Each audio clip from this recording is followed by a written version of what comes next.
পরীক্ষা চলে এলো ডিএলএড পার্ট 2। সময়সূচি দিয়ে দেওয়া হয়েছে, পরীক্ষার দিন দিয়ে দেওয়া হয়েছে, আর মাত্র কয়েকটা দিন।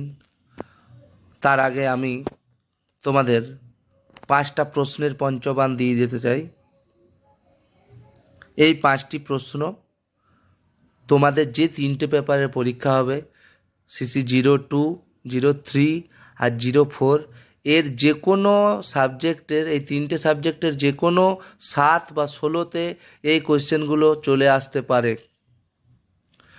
3টে সাবজেক্টের 7 আর 16 নম্বরের কোশ্চেনে, এই 5টা কোশ্চেনের মধ্যে যে কোনো কোশ্চেন চলে আসতে পারে। তাই তোমরা ভালো করে চোখ বুলিয়ে নাও আর এই কোশ্চেনগুলো একবার জাস্ট রিডিং দিয়ে রাখো, কাজে লাগবে। তো প্রশ্নগুলো একবার বলে দিই। 1 নম্বর প্রশ্ন, আইসিটি কি? বর্তমান শিক্ষা ব্যবস্থায় আইসিটি শিক্ষার গুরুত্ব আলোচনা করো।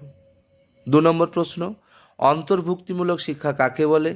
অন্তর্ভুক্তিমূলক শিক্ষা ব্যবস্থা সম্পর্কে বিস্তারিত আলোচনা করো। অন্তর্ভুক্তিমূলক শিক্ষা ব্যবস্থায় শিক্ষকের ভূমিকা কী?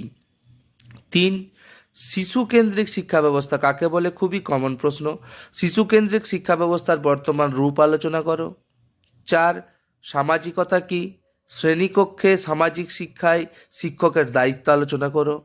5, লিঙ্গ বৈষম্য কি? শ্রেণীকক্ষে লিঙ্গ বৈষম্যের ভারসাম্য বজায় রাখার ক্ষেত্রে শিক্ষকের ভূমিকা আলোচনা করো। এই কোশ্চেনগুলো ভালো করে যদি করে নাও, পরীক্ষায় আসছেই।